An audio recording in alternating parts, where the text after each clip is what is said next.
week of January 28th, 2023. It's a week when we start to get some motion after a couple of weeks, a few weeks of slow start to the month and the year. Things start moving with Mars turning direct after his retrograde, which began on October 30th. So that kind of holding pattern energy for new projects and things that was in effect since late October, really going back before the retrograde, is now starting to shift. I would give Mars a little bit of time to get up to speed, but it's movement in the right direction, literally. So this is a week when we're going to feel that things are finally starting to ease up. You know, the lights up ahead are starting to turn green is the way I would look at it. You know, maybe you're still at the red light, but at least you can see that in sequence they're starting to turn green. It's getting to your spot in the road pretty soon. So, and then next week, Mercury goes direct and we have Uranus going direct and things start to eventually get going by the end of the month. So this takes us through the middle of the month. So this is a pretty good time as far as getting things moving. If you have projects and plans, you have to wait probably a little bit longer to get them in motion. But, I would say that you can start to feel that things are going to get moving. I think that the Cancer full moon last week was frustrating. It was the action and the energy of the full moon contained within all of these retrogrades, and it's the emotional Cancer full moon on top of all. So I think a little difficult in some respects. We're starting to feel that the emergency brake is off. We can start to get ready to move. Okay, now that I've made that point over and over again, we can look at some of the specifics. First of all, Mars goes direct on the 12th, right around the 12th. Now, and Mars is direct on the 12th at, let me give you a little bit of a time there. That'll be a bit of a help. It's about 3:55 p.m. Eastern time. So it's later in the evening in Europe. It's sort of right around noon in the West Coast of the US. So it's really right in the middle of the day, the 12th. The 11th, the 12th, and into the 13th, we're going to be feeling very martial. You're going to see a lot of jangly energy. You're going to see people irritable. Mars wants to move. Mars wants to get going. It sort of infuses us with this energy of, I want to do something. And when Mars is stationing, it's not moving at all. And we feel that.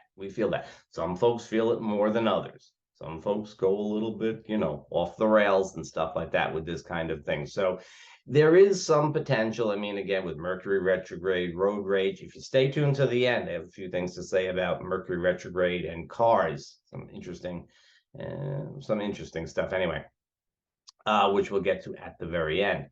So right around midweek, 11th, 12th, 13th, Wednesday through Friday the 13th, for the triskaidekaphobic among you, we'll have this kind of tension, this irritability. It would be good to, some sensible exercise, go for a walk, and if nothing else, give yourself some space. Of course, Mars is in Gemini, so a lot of the tension is going to come off driving.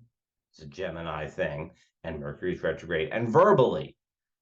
Gemini is a very verbal sign, and Mercury is retrograde. So, we're not looking at easy release of this energy, but, going off and doing your own thing, going for a walk or something like that is fine. Well, I mean, walking is a Mercurial Gemini thing too, isn't it? Do something. Anyways, watch out for that tension towards the end of the week. Before we get there, though, we have some nice aspects coming up. First of all, a lot of insight as the Sun opposes Pallas Athene on Sunday, and then Mercury goes on to trine Uranus also on Sunday. Ideas that came up a couple of weeks ago might be getting revisited. It's not easy to communicate because Mercury is retrograde, and so is Pallas Athene while we're at it. But there is this kind of rehashing, revamping, reconnecting kind of feel that is going on with things. So an idea that might have been, catching your attention in late December, maybe now you've got a little bit more time to think about it and see where it goes. That's a way to look at it as the week begins. Then or this would really be an energy for Sunday, but it's exact on Monday. We have Venus trine Mars. Now, Venus in a nice harmonious aspect to Mars, real we have this real cooperation between what we want and what we value and what we want to do. Of course, Mars is retrograde and stationing to go direct, so we don't have a lot of flexibility. But while we don't have a lot of flexibility in terms of getting things done, we might be, let's say, for example, with this, we might be revisiting a past romantic connection. Even if only in your mind, you might be sort of rethinking it. We might be looking for new possibilities. We might be entertaining new ideas without necessarily doing anything, okay? Again, Mars retrograde doesn't really open up a lot of possibility for action, and stationing even less so. But it could be a time when we are revisiting, reconsidering what we're looking for. Mars is passion, Venus is aesthetic and the sense of what we want. And so if these things can be in some sort of harmony, even if only in your mind, well, hey, take that. That's not so bad, right? There's a lot of Chiron aspects that go on right around the Mars station as well, and that could be a little ouchy, as my colleague Margaret Gray sometimes says, with Mercury and Venus both in aspect to Chiron, tense and harmonious aspects. I think, with Chiron and Aries, the sense is one of self-doubt. And so this is a kind of connection there of well, do I have what it takes to say this? Do I have what it takes to connect in this way? And so on. A little self-doubt comes in. That's a thing. But I'm not a Chiron person, so really shouldn't be talking about it too much. Now, on the same day that Mars stations direct, we have a little bit more subtle aspect, and that is Juno, the partnership asteroid, moves into Aries. Now, Juno in Pisces gives you the best and the worst of partnership. It gives you the idealization. It gives you the hopelessness. It gives you the sense of the perfect person. It gives you the sense of what's wrong with this person. In Aries, Juno in Aries, much more fiery, much more outgoing, much more positive kind of vibe, which I feel, it's Juno. So this isn't, Venus is what you want, but Juno's what you got. And so I think that this will play out mostly for relationships that are already in place. It really suggests, among other things, it suggests, getting out there, doing something new, being active, taking a good positive approach to things. And it's a coincidence, but it's no coincidence, that Juno goes into Aries the same day that Mars, the ruler of Aries, starts to go direct, right? So this is that kind of, it's a signal of the potential for new partnerships, or for a new phase in your partnership, or for just moving your partnership along, or something along those lines. If you got a partnership, if not, that's other business. And then as we round out the week, as we get to the 14th, which is Saturday, so Friday, Saturday, just as that tense Mars energy starts to abate, we have Venus square to Uranus. Now, Venus and Uranus, different kinds of energies, right? So when Venus, and there's a tense aspect. So Venus square to Uranus, we have this sense of what we want, what we're looking for, and then we have this sort of radical change. So I always say when Venus aspects Uranus, you might want to do something new in your partnership. You might want to find somebody new.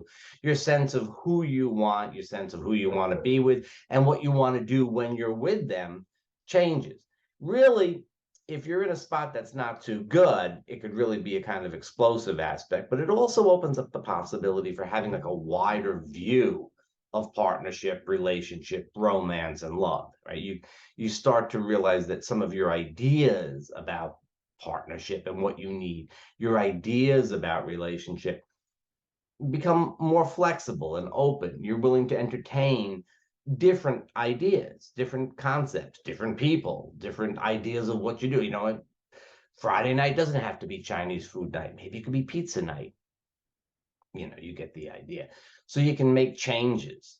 Now, generally speaking, it's a tense aspect, but Venus is in Uranus's home sign of Aquarius. So she's already speaking the language of openness. And Uranus is in Venus's home sign of Taurus, so they're in what you call mutual reception, and that greatly mitigates the tension of the square aspect. It greatly mitigates it. They're speaking each other's language. So this is the ability to come to a new understanding of things. This is ability to come to, a new approach to your relationship, a new approach to relationship, if not, not a relationship, just relationship. It's an ability to open up and widen. It's taking that Aquarian sense of principle. There are some things that we're not going to compromise on. And then saying, but once I have those principles, I don't have to hold on to any one particular form. Yes, I need somebody that'll be there for me. But, it doesn't have to be that they have to live with me. I need somebody who I can trust, but it doesn't mean that you get the idea. The specifics that we hold on to, those images that we hold on to, become less important, and just the guiding ideals become more important. And that rounds out the week. It should, by the way, it should be for a nice Saturday night. Get out there and do something fun. Finally, okay, we have Mercury retrograde in Capricorn. And I said last time, that this would probably have a lot to do with things like contracts and all sorts of things to do with officialdom. But of course, Mars is in Gemini's sign of Gemini. Mars is in Mercury's sign of Gemini retrograde, and Mercury himself is retrograde in Capricorn. Capricorn is Saturn's sign. Capricorn is the mountain, right? And it is Saturn's sign, and Saturn rules falls. An incredible number of incidents of cars falling. In the New York area, we had a car veered off of an overpass and fell 50 feet into a train yard. That was tragic. We had a car that was stolen in New Jersey, and the thief got in the car and ran over a guide rail from the overpass and landed on the house below. And in California, or the West Coast at least, there were two different incidents of stories of people who drove off mountain roads, apparently one of them in an attempted murder case. So that's really, we're getting this strong kind of literalism with Capricorn and Gemini and Mercury. So that's just a little aside. Also too, with the Mercury retrograde in Southwest Airlines, literally grounded, right? That's a very Saturnian type of thing. And finally, the whole thing about the Speaker of the House, which, as I record this, is not resolved yet. But one of the things that happens with that is that no matter who wins after all of these tense negotiations and so on, they're going to be beginning their job as Speaker of the House. And all of the people who are signed in, who are sworn in for the first time, are beginning their tenure with Mars retrograde. And that is not an ideal time to begin a new job, as Elon Musk demonstrated for us over the last couple of months. All right, things for you to think about. Or, not.